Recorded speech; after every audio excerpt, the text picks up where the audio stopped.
கம்மாமா மஸ்ஜித். பள்ளிவாசல் பேர் கம்மாமா மஸ்ஜித். தமிழில் சொல்வதாக இருந்தால் நிழல் பிடிச்ச பள்ளிவாசல் சொல்லுவாங்க. ஏன் அப்படி சொல்கிறாங்கன்னா, நபி ஸல்லல்லாஹு அலைஹி வஸல்லம் அவர்கள் ஒரு கோடை காலத்தில், வெயில் காலத்தில் கடுமையான பஞ்சம் இருந்தபோது இந்த இடத்துல பொது மைதானத்தில் எல்லாரையும் அழைச்சிட்டு வந்து மழை வேண்டி தொழுகை நடத்தினாங்க. அதில் ஆண்கள், பெண்கள், குழந்தைகள், ஆடு, மாடு எல்லாத்தையும் இங்கே என்ன செஞ்சாங்க, கொண்டு வந்து கட்ட சொன்னாங்க. கட்டிட்டு ரசூலா அந்த இடத்துல வச்சு என்ன செஞ்சாங்கன்னா, மழை வேண்டி ஒரு தொழுகை நடத்தினாங்க. அப்போ வெயில் வந்து கடுமையான வெயிலாக இருந்தது. ரசூலாவுக்கு வேர்த்து ஊத்துச்சு உடம்புக்குலாம். ரசூலாவுடைய உடம்பை குளுமைப்படுத்துவதற்காக ஒரு மேகம் நபி ஸல்லல்லாஹு அலைஹி வஸல்லம் அவர்களுக்கு அருகில் வந்து உடம்புச்சு.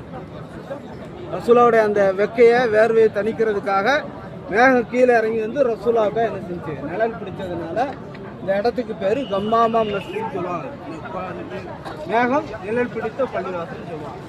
ஆனால் இங்கே இன்னும் 2 சம்பவம் நடந்துருக்கு. ஒன்று, நபி ஸல்லல்லாஹு அலைஹி வஸல்லம் அவர்கள் மழை வேண்டி தொழுதது. 2வது, நஜ்ஜாஷின்னு ஒரு மன்னர் இருந்தார், அபிசீனியாவில். அவர் இறந்துட்டார். அவர் அபிசீனியாவில் வச்சு இறந்துட்டார். அவருக்காக காயிப் ஜனாசா தொழுகை நபி ஸல்லல்லாஹு அலைஹி வஸல்லம் வந்து இந்த இடத்துல வச்சு என்ன செஞ்சாங்க, நடத்தினாங்க. அந்த சம்பவம் இங்கே வந்து என்ன செஞ்சிருக்கு, நடந்திருக்கு. 3வது, பெருநாள் தொழுகையை நபி ஸல்லல்லாஹு அலைஹி வஸல்லம் வந்து நடத்திருக்கிறாங்க. அப்போ இந்த 3 சம்பவங்களும் இந்த பள்ளிவாசல் வந்து என்ன செஞ்சிருக்கு. ஆனால் அடையாளப்படுத்தப்படுவது கம்மாமா மஸ்ஜித். ரசூலாவுக்கு மேகம் நிழல் பிடித்த பள்ளிவாசல் அதை என்ன செய்கிறாங்க, அடையாளப்படுத்துகிறாங்க. இது ஒரு பள்ளிவாசல் இங்கே இருக்குது. அப்படி இங்கே பக்கத்தில் இருக்கிறது அபூபக்கர் ரலியல்லாஹு அன்ஹு அவர்கள் பள்ளிவாசல். அபூபக்கர் ரலியல்லாஹு அன்ஹு அவர்களுடைய பள்ளிவாசல். அதோட அர்த்தம் என்ன அப்படின்னா, அபூபக்கர் அவர்கள் பெருநாள் தொழுகை இங்கே நடத்தியிருக்கிறாங்க. அவங்க வீடு நடத்திடக்கூடாது, அவங்க வீடு இது கிடையாது. அவர்கள் பெருநாள் தொழுகை நடத்தின இடம் இது. பின்னால் ஒரு பள்ளிவாசல் தெரியுது பாருங்க, வெள்ளை கலர்ல.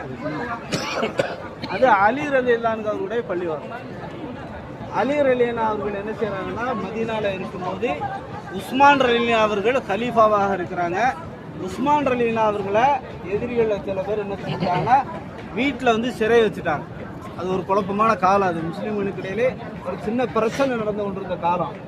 உஸ்மான் ரலியல்லாஹு அவர்களை வீட்டு சிறையில் வச்சுட்டாங்க. வீட்டில் இருந்து அவங்களால வெளியே வர முடியலை. அந்த நேரத்தில் பெருநாள் வந்துருக்கு. அப்போ அலி ரலியல்லாஹு என்ன செய்கிறாங்கன்னா, உஸ்மான் ரலியல்லாஹு அவர்களுக்கு பதிலாக இந்த மைதானத்தில் வச்சு எல்லாருக்கும் என்ன செஞ்சாங்கன்னா, பெருநாள் தொழுகையை நடத்தினாங்க. அதனால இந்த இடத்துக்கு பேர் அலி ரலியல்லாஹு அவருடைய மஸ்ஜித் அப்படின்னு சொல்லுவாங்க.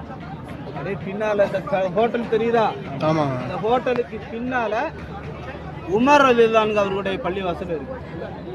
உமர் ரலியல்லாஹு அவங்களுடைய பள்ளிவாசல்னா அவங்க